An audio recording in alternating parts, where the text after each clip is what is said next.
अस्सलाम वालेकुम एवरीवन, कैसे हैं आप सब। उम्मीद करती हूँ आप सब खैरियत से होंगे और आप अच्छे से प्रैक्टिस कर रहे होंगे वेब की। तो हमारे पास आज हम चीज़ें जो डिस्कस करेंगे वो है फिगर टैग, फिग कैप्शन और पिक्चर टैग। इमेज मैप को आज मैं डिस्कस नहीं करूँगी क्योंकि वीडियो लेंथी हो जाएगी। तो हम देखते हैं हमारे पास फिगर टैग क्या होता है और फिग कैप्शन क्या होता है। तो ये चीज़ें हम किस लिए यूज़ करते हैं इनको देखते हैं। तो हम अपने HTML W3 स्कूल की तरफ ही जाएंगे। यहाँ पर फिगर टैग के बारे में लिखा हुआ है कि figure tag specified self content. अच्छा, पहले मैं आप लोग को बता देती हूँ फिगर टैग हम क्यों यूज़ करते हैं। इसका पर्पज़ हमारा ये है कि समटाइम्स ऐसा होता है कि हम एक इमेज ऐड करना चाह रहे हैं या हम कोई भी वीडियो ऐड करना चाह रहे हैं, तो हम उसके साथ उसका कैप्शन दे रहे होते हैं। हम उसके नीचे लिख रहे होते हैं कि ये क्या है वीडियो, या ये पिक्चर किससे रिलेटेड है, इसका ऑथर कौन है और ये कब अपलोड की गई है। इस तरह के हम कुछ कैप्शंस प्रोवाइड कर रहे होते हैं। तो वो हमारे पास उन सबको एक as a single entity work करवाना, वो हमारे पास किस तरह से कर सकते हैं, हम फिगर टैग को यूज़ करके ये फंक्शनैलिटी परफॉर्म करवा सकते हैं। अदरवाइज़ हमें क्या करना पड़ता है, हमें इमेज टैग यूज़ करते हैं, देन पी टैग यूज़ करते, पैराग्राफ टैग, हम वहाँ पर कुछ कैप्शन लिखते, कुछ स्टाइलिंग परफॉर्म करते, उनको एक ब्लॉग के अंदर लेके आते, तो वो फिर हमारे पास एज अ सिंगल एंटिटी काम करना था। लेकिन अगर हम जब चाह रहे हैं कि ये हमारे पास जितनी भी चीज़ें हैं वो एज अ वन एंटिटी काम करें, तो हम क्या करते हैं, हम उनको फिगर टैग के अंदर रख देते हैं। ठीक है, अब हमारे पास जो फिगर टैग है इसमें हमारे पास ये एक एग्जांपल गिवन है। अब यहाँ पर हमारे पास क्या है, फिगर टैग है, इसके ओपनिंग एंड क्लोजिंग टैग भी आएंगे। ठीक है, देन उसके अंदर हमने एक इमेज टैग ऐड किया है और उसका फिग कैप्शन लिखा है। फिग कैप्शन हमें बताता है कि जी हमारी जो इमेज है वो किससे बिलोंग कर रही है, वो क्या है। ठीक है, और फिग कैप्शन भी हमारे पास इसका भी ओपनिंग एंड क्लोजिंग टैग है, मतलब ये एक कंटेनर टैग है। तो इसकी आउटपुट देखते हैं। आउटपुट में हमारे पास ये एक इमेज आ रही है और इसके नीचे हमारे पास ये इसका कैप्शन आ रहा है। अगर मैं इसके बाहर कुछ भी लिखती हूँ, लाइक मैं पैराग्राफ टैग लिखती हूँ पी, तो यहाँ पर मैं हे लिख रही हूँ एंड देन पी। ठीक है, तो ये मैं आप लोगों को जस्ट दिखाना चाहती हूँ कि इसकी आउटपुट किस तरह से आएगी। यहाँ पर ये देखें, ये कहाँ पर चला गया, फिगर के साथ ही उसके नीचे उसका कैप्शन नज़र आ रहा है। अगर मैं पैराग्राफ टैग ऐड करती तो यहाँ पर ये उस इमेज से कितना दूर चला गया और इनके दरमियान स्पेसिंग भी ज़्यादा आ गई है। तो इसमें हमें अलग से स्टाइलिंग परफॉर्म करने की ज़रूरत नहीं पड़ी और जस्ट सिंपली उसी के नीचे हमारा कैप्शन नज़र आ गया। ठीक है, देन हमारे पास यहाँ पर HTML के बारे में क्या लिखा हुआ है, सॉरी फिगर टैग के बारे में। It specifies self contained content like illustrations भी आ सकती हैं, डायाग्राम्स, फ़ोटोज़ और कोड लिस्टिंग, मतलब हम कोड स्निपेट भी प्रोवाइड कर सकते हैं इसके ज़रिए से। किस तरह से कर सकते हैं वो अभी हमने बाकी टैग्स डिस्कस नहीं किए हैं, लेकिन जो लोग जानते हैं क्यूटेशन साइंस को, जो ब्लॉक क्यूट है हमारे पास एक टैग होता है, इसी तरह हमारे पास कोड का एक टैग होता है। इस तरह की डिफरेंट एग्जांपल्स आपको मिल जाती हैं, वो हमारे पास इसके अंदर आ सकती हैं फिगर टैग के अंदर। और एक और चीज़, फिगर टैग के अंदर हम एक से ज़्यादा इमेजेस भी ऐड कर सकते हैं और उसके साथ एक ही कैप्शन प्रोवाइड कर सकते हैं। ज़रूरी नहीं है कि हम हर पिक के साथ अलग कैप्शन प्रोवाइड करें।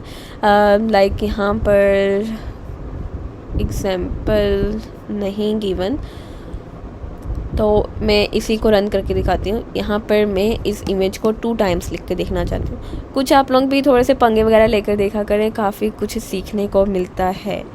देन यहाँ पर मैंने इसको Ctrl+V किया और यहाँ पर 2 इमेजेस शो हो रही हैं और उसके नीचे जस्ट 1 कैप्शन है। ठीक है, इस तरह हम मल्टीपल इमेजेस यूज़ कर सकते हैं। और फिर कैप्शन की पोजीशन भी कुछ कंपल्सरी नहीं है कि हमेशा ये लास्ट पे ही आएगा, हम इसको स्टार्टिंग में भी ऐड कर सकते हैं, बट कंडीशन इज़ कि हमने इसको फिगर टैग के अंदर ही यूज़ करना है, लाइक दिस वन। अब हमारे पास क्या हुआ है, कैप्शन जो है वो स्टार्टिंग में आ गया और उसके नीचे इसकी सारी इमेजेस आ गई। ठीक है, हम मल्टीपल इमेजेस भी ऐड कर सकते हैं, हम सिंगल इमेज भी ऐड कर सकते हैं, इसका कोई भी इससे फ़र्क नहीं पड़ेगा। तो अब हमारे पास ये तो चल गया हम HTML फिगर टैग किस लिए यूज़ कर रहे हैं। हम यहाँ पर डेफिनेशन भी देख ली हमने इसकी। अब यहाँ पर लिखा है while the content of the figure element is related to the main flow its position। अच्छा, अब यहाँ पर कह रहे हैं कि जो कंटेंट है ना फिगर एलिमेंट का, ऑल्दो वो रिलेट कर रहा है मेन फ्लो से, लेकिन इसकी पोजीशन जो है वो इंडिपेंडेंट है मेन फ्लो से, ठीक है। और अगर हम मतलब कि फिगर टैग को रिमूव भी कर दें, if removed it should not affect the flow of the document. तो अगर हम इसको रिमूव भी कर देते हैं, इसमें से किसी चीज़ को भी, फिगर टैग के अंदर भी अगर कुछ लिखा है उसको रिमूव कर देते हैं, तो वो जो डॉक्यूमेंट का फ्लो है उसको ख़राब नहीं करेगा, ठीक है। यहाँ पर MDN जो है उसने भी हमें यहाँ पर कुछ इन्फॉर्मेशन प्रोवाइड की हुई है, सेम वही है तकरीबन। यहाँ पर हमारे पास इलस्ट्रेशन डायग्राम, और हम कैप्शन को, अगर हम कैप्शन लिखना चाहते हैं तो हम फिग कैप्शन का टैग इसके अंदर यूज़ कर लेते हैं। देन हमारे पास यहाँ पर इन्होंने लिखा हुआ है कि हम एक, ज़रूरी नहीं है कि हम फिग कैप्शन टैग ऐड करें, हम फिग कैप्शन टैग ऐड ना भी करें तो भी हम फिगर टैग को यूज़ कर सकते हैं। लाइक यहाँ पर इन्होंने एक एग्जांपल दी हुई है, इसमें फिग कैप्शन टैग ऐड किया हुआ है और इसमें फिग कैप्शन टैग ऐड नहीं किया हुआ। देन हमारे पास कोड स्निपेट्स हम ऐड कर सकते हैं कोड यूज़ करके, और ये प्री का भी मैंने आप लोगों को नहीं बताया, लेकिन अगर आप ऑलरेडी जानते हैं तो आप इस तरह से इसको यूज़ कर सकते हैं, ठीक है। देन हमारे पास यहाँ से कुछ इस तरह की आउटपुट आएगी, क्यूटेशंस, ब्लैक क्यूट जो मैंने आप लोगों से डिस्कस किया था वो भी ऐड कर सकते हो, पॉइंट्स आप लोग ऐड कर सकते हो, वो भी साइट, यानी कि जो फिग कैप्शन में हम उसका साइट भी बता सकते हैं कि हमें कहाँ से हमने ली है क्यूटेशन, वो कुछ इस तरह से नज़र आएगी। इस तरह हमारे पास मल्टीपल वेज में हम फिगर टैग यूज़ कर सकते हैं। देन हमारे पास आता है picture tag, this one. Picture tag हमारे पास क्या है, ये रिस्पॉन्सिवनेस के लिए हम, यानी कि समटाइम ऐसा इमेज टैग जो है वो हमारे पास स्टैटिक व्यू देते हैं, हम उसको CSS अप्लाई करके उसमें हम देखते हैं कि ये वाली इमेज शो हो, ये वाली इमेज शो हो, हम इस तरह से काम कर रहे होते हैं। लेकिन पिक्चर टैग हमें ये प्रोवाइड करता है कि हमारे पास अगर उसकी मिनिमम विड्थ इतनी है तो कौन सी इमेज शो हो, अगर उसकी विड्थ ज़्यादा हो जाती है तो कौन सी शो हो। फॉर एग्जांपल आपने अक्सर मोबाइल ऐप्स में देखा होगा कि इमेज कुछ और शो हो रही होती है, लेकिन जब आप उसी वेबसाइट को लैपटॉप पे ऑन करते हो या आप टैबलेट पे ऑन करते हो या टीवी पे ऑन करते हो तो वो इमेज चेंज हो जाती है, मतलब कि कंटेंट चेंज हो जाता है। अगर आप इस तरह से कुछ काम करना चाहते हो तो आप पिक्चर टैग यूज़ कर सकते हो। अब यहाँ पर हमारे पास picture tag gives web developers more flexibility in specifying image resources. Most common use of picture tag will be for art direction in responsive designs, मतलब कि रिस्पॉन्सिव डिज़ाइन जब हमने कर रहे हैं उसमें आर्ट की डायरेक्शंस को प्रोवाइड करने के लिए हम पिक्चर टैग को यूज़ कर लेते हैं। Instead of having one image that is scaled up और down based on the view width, multiple images can be design to be more nicely fill the browser viewport, ठीक है। मतलब कि sometimes ऐसा होता है कि हम आर्टिस्टिक व्यू देना चाह रहे होते हैं अपनी वेबसाइट को, और हमने जो बैकग्राउंड इमेजेस सेट की होती हैं वो हमारे मोबाइल के अकॉर्डिंग मैच नहीं हो रही होती, या ऐसा होता है कि वो हमारे लैपटॉप के अकॉर्डिंग मैच नहीं हो रही होती, हम उनकी स्केलिंग अप एंड डाउन भी करके देखते हैं तो वो अच्छी नहीं लगती। हम वहाँ पर पिक्चर टैग यूज़ कर सकते हैं। हम कह सकते हैं कि जब हमारी विड्थ कम हो तो हमारी किस तरह से शो हो, और जब विड्थ ज़्यादा हो मतलब मोबाइल में किस तरह से नज़र आए हमारी वेबसाइट का बैकग्राउंड, और जब हम उसको थोड़ी सी स्क्रीन बड़ी करें तो हमारी वेबसाइट किस तरह से नज़र आनी चाहिए। जैसे कि यहाँ पर ये वाली पिक किस तरह से शो हो रही है। अब हम इसको इंस्पेक्ट में जाकर देखते हैं तो यहाँ पर ये पिक देखो चेंज हो गई है क्योंकि इसका साइज़ चेंज हुआ था। अब यहाँ पर जब इस साइज़ पे जाएगी तो पिक्चर चेंज हो जाएगी, ठीक है। तो क्या हो रहा है, विड्थ के अकॉर्डिंग हमारी जो पिक है वो चेंज हो रही है, ठीक है। देन हमारे पास क्या आता है, पिक्चर टैग भी हमने देख लिया, और इसमें हमारे पास दो चीज़ें आती हैं। इसमें कौन कौन से एट्रीब्यूट्स आते हैं इसके अंदर हमारे पास मीडिया जैसे कि हम CSS जब देखेंगे तब डिस्कस कर सकते हैं। और अगर आप मीडिया क्यूरीज को जानते हो तो आप लोगों को पता होगा कि हमारे पास मीडिया क्यूरीज क्या होती है और इनको हम किस तरह से अप्लाई करते हैं।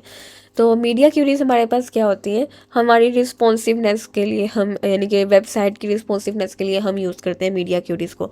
तो यहाँ पर सिंपली क्या करना है, पिक्चर टैग है उसके अंदर हमने सोर्स, मतलब जो भी इमेज देनी है वो लिख देना है सोर्स, उसके अंदर हमने मीडिया का एट्रीब्यूट करना है यूज़। मीडिया में बताएगा कि हमारी विड्थ कितनी हो, यानी कि अगर इतनी विड्थ उसको प्रोवाइड हो रही है, उसकी मिनिमम विड्थ इतनी है तो हमारी कौन सी इमेज हो, वो सोर्स सेट का हमने एट्रीब्यूट इसके अंदर यूज़ करना है। मतलब कि पिक्चर टैग है हमारे पास, ठीक है, इसका भी ओपनिंग एंड क्लोजिंग टैग है। देन हमारे पास सोर्स, ये हमारे पास जस्ट वन टैग है, ओपन टैग ही है, इसका कोई क्लोजिंग टैग नहीं है। तो इसके अंदर हमने दो एट्रीब्यूट्स ऐड करने हैं, that is media and a source set. Media हम उसमें बता देंगे कि हमारी मिनिमम विड्थ कितनी होनी चाहिए, हम इसमें मैक्स हाइट, मिन विड्थ भी या मैक्स विड्थ भी लिख सकते हैं, इस तरह की डिफरेंट चीज़ें ऐड कर सकते हैं। इसके बाद हमने सोर्स सेट ऐड करने हैं। सोर्स सेट हमारे पास जैसे इमेज है, ठीक है, वो हमारी कौन सी इमेज होगी, इसका हम कोई भी लिंक दे सकते हैं, हम वेबसाइट से भी कोई लिंक प्रोवाइड कर सकते हैं, और हम लोकल इमेज का भी, यानी कि जो हमारे कंप्यूटर में पड़ी है, हम उसका भी दे सकते हैं। देन हमारे पास यहाँ पर सिंपली उसने बता दिया है कि अगर इन दोनों में से कोई भी मैच नहीं होती, मतलब कि उसकी मिनिमम विड्थ जो है वो 650 है, तो वेल एंड गुड। अगर उसकी 465 है तो ये इमेज शो हो जाए। लेकिन अगर वो इन दोनों से मैच नहीं हो रही है तो हमारी कौन सी इमेज शो होगी, तो हमारी इमेज ऑरेंज फ्लावर्स की शो होगी, ठीक है। मतलब कि अगर वो 465 से कम है तो हमारी फ्लावर्स वाली इमेज जो है वो शो हो जाएगी, जो हमने ऑरेंज फ्लावर्स के भी देखी थी, ठीक है। यहाँ पर देखो ये वाइट फ्लावर शो हो रहा है, लेकिन जब मैं इसको इंस्पेक्ट में करती हूँ तो ये मेरे पास ऑरेंज फ्लावर शो हो रहा है, और अगर मेरी 650 से ज़्यादा हो जाती है विड्थ तो ये पिंक फ्लावर्स को शो कर रहा है, ठीक है। मुझे उम्मीद करती हूँ आपको समझ आ गई होगी इन चीज़ों की। अगर आपको कोई प्रॉब्लम हो कमेंट सेक्शन में मुझे बता देना, मैं उसका रिस्पॉन्स करूँगी। तो मिलते हैं नेक्स्ट वीडियो में, तब तक के लिए अल्लाह हाफिज़।